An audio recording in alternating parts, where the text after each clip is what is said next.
अभी हम खड़े हैं संगम क्षेत्र पर जहां लगा है सबसे बड़ा महाकुंभ।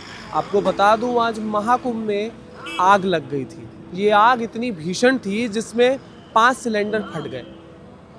यहाँ पर अफरा तफरी मच गई और लोगों का जन सैलाब उमड़ गया। किसी को भी कोई नुकसान नहीं पहुंचा है। हाँ, वस्तुएं चीज़ें जो शिविर था गीता प्रेस का वो पूरी तरह झुलस कर खत्म हो गया, लेकिन यहाँ पर किसी की भी जान को खतरा नहीं हुआ, ना ही किसी की जान गई, ना ही कोई घायल हुआ है। यहाँ पे हमने स्थानीय लोगों से बातचीत भी की। उन्होंने बताया कि ये आग तकरीबन 1 घंटे से ज़्यादा तक एक्टिव थी। आग लगी थी तो आप क्या वहाँ पे मौजूद थे? जी, मैं उस समय गंगा जी के किनारे आया हुआ था और मैंने देखा कि उस समय एकाएक अचानक बहुत तेज़ी से धुएं के गुबार उठने लगे। तो हमको उसी समय अंदेशा हो गया कहीं ना कहीं आग लगी हुई है। और देखते देखते आग इतना तेज़ी से विकराल रूप ली कि पूरे परिसर को, यहाँ तक कि दूसरे भी खालसे में आग पहुँच चुकी थी। मैं ठीक इस ये जो खालसा का बैरिकेडिंग है इसके ठीक पीछे वाले में था। करीबन कब की ये बात है कि जब कुछ अंदाज़ा बता सकते हैं समय का? ये करीब 3:30 बजे के आसपास की ये घटना है। और हम लोग बता तो रहे हैं कि वैसे ही आए थे टहलने के लिए माँ गंगा जी के किनारे जो है, एकाएक जो है, और इतना तेज़ी, क्योंकि उस समय हवा भी चल रही थी, हवा के कारण आग ने इतना विकराल रूप धारण किया। और क्योंकि यहाँ पे जो कैंपस में टेंट बने हुए थे, घास पुआल के भी बने हुए थे और सभी टेंट के ऊपर पॉलिथीन का प्रयोग था, इस कारण आग बहुत तेज़ी से बढ़ी। आग जब लगी तो आप लोग यहाँ मौजूद थे? नहीं, यहाँ पे मौजूद नहीं थे। मैं लोग सेक्टर 5 में था, वहाँ अच्छा। से मतलब गंगा के किनारे वहीं पे था। तो ये जब ऊपर धुएं की मतलब ऊपर दिखने लगा तो ये हुआ कि क्या है वहाँ पे, ये भी चलो। तो यहाँ जब आए, यहाँ तो पहुँचते पहुँचते मतलब एकदम पूरा मंजर एकदम धुएं से पूरा एकदम काला हो गया था पूरा। तो ये अभी इसका कुछ कारण पता चला है कि आग लगी किस वजह से थी? नहीं, ये कारण तो अभी नहीं पता सर। अब अभी बस ये है कि हम लोग जब पहुँचे यहाँ पे तो लोगों को प्लस वहाँ सिलेंडर को पहले दूर किया गया, लोगों को जान बचाई गई, खुद भी जान मतलब जोखिम में डाल के पुलिस प्रशासन के साथ यहाँ से हर लोगों को मतलब सुरक्षित रखा गया। कितना समय मतलब ये आग एक्टिव रही होगी कि आधा घंटा 30 मिनट, मतलब आधा घंटा रही है कि 1 घंटा रही, कितना एक्टिव रही है आग? नहीं, आग तो मंजर मतलब 1 घंटे थी। 1 घंटा? 1 घंटे था, हाँ 1 घंटे थी। अच्छा, आप जब यहाँ पहुँचे जी, तो आपने क्या देखा अपनी आंखों से? ये धुएं का पूरा मंजर पूरा मतलब ये है, सिलेंडर फट रहे, 3 सिलेंडर यहाँ फटे हैं। 3 सिलेंडर फटे? 3 सिलेंडर फटे हैं।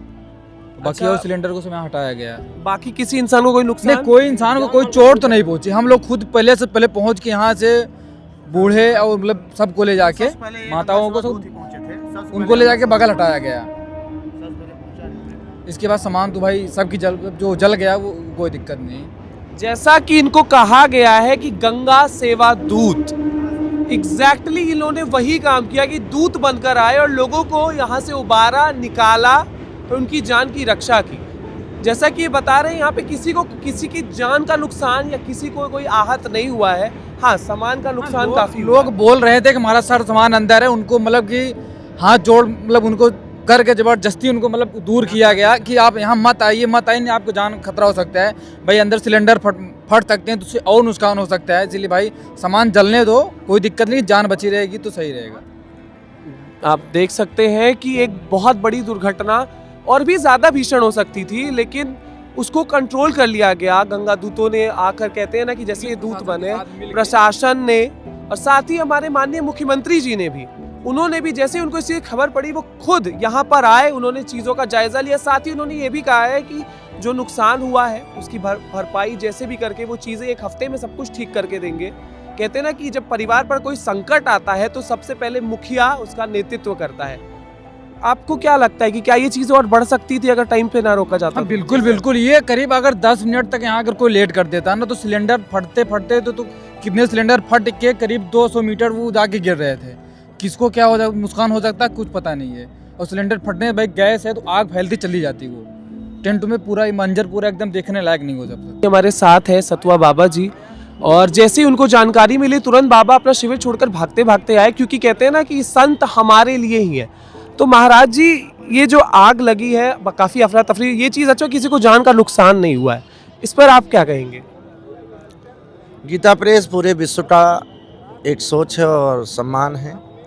उनके शिविर पे आग लगना, किसी भी शिविर में आग लगना एक दुखद घटना है। पूरा मेला इससे चिंतित है और मेला टेंटों में और शिविरों में ही बसा हुआ है। सबके लिए सतर्कता के लिए एक संकेत भी है जो भी घटना हुई उसके लिए उत्तर प्रदेश के मुख्यमंत्री जी ने स्वयं आके इस घटना का निरीक्षण किया है। देश के प्रधानमंत्री जी और उत्तर प्रदेश के मुख्यमंत्री जी इस मेले को एक एक पल की खबर रख रहे हैं और संबंधित अधिकारियों को निर्देश दे रहे हैं। मुझे लगता है कि हनुमान जी और गंगा मैया की कृपा से कोई जनहानि नहीं हुई है और यहाँ पर सब सुरक्षित हैं, व्यक्ति बचे हैं, सामान की हानि हुई है। मेला प्रशासन तुरंत टेंट लगा रहे हैं, जो यहाँ ठहर रहे थे उनको पुनर्वास करने के लिए तुरंत कार्य कर रहे हैं और इस पर कैसे आग लगी इस पर भी जांच होगी। अच्छा, कहा जा रहा है कि 3 सिलेंडर फट गए, फिर भी कहते हैं ना कि किसी को कोई नुकसान नहीं हुआ। ये चीज़ बहुत अच्छी है क्योंकि सामान का क्या है वो तो भरपाई हो सकती है। यहाँ गंगा जी की कृपा से और किसी को निराश नहीं भेजती हैं, उसका जीता जागता प्रमाण है। मुझे लगता है कि उनकी कृपा बनी रहेगी पूरे मेले पे और हम लोग सावधानी बरतेंगे, अनुष्ठान पूजा पाठ से उनकी कृपा रहेगी। अच्छा, योगी जी ने कहा है कि 1 हफ्ते में सब कुछ ठीक हो जाएगा, पूरा नगर दोबारा बसा देंगे। नहीं, कल आज ही से ही यहाँ टेंट इत्यादि सब हो जाएगा और मुझे लगता है सब चीज़ हो जाएगी। जो घटना हुई उसको तो कोई कर नहीं सकता है, लेकिन सब सही हो जाएगा। अच्छा, एक प्रिकॉशन जो लोग थोड़ा ध्यान दें कि ये चीज़ें ना हो, क्योंकि कहीं ना कहीं जन सामान्य में भी ये थोड़ा ध्यान देखिए, अपील विद्युत विभाग से भी की जा रही है, हमेशा सारे विभागों से की जा रही है। हीटर इत्यादि और लाइट पे सावधानी बरतें, जितना हो सकता है किया जा रहा है। लोगों को भी सचेत होना है और जो घटनाएं हुई उस पर निश्चित ही कोई ना कोई कार्रवाई होगी।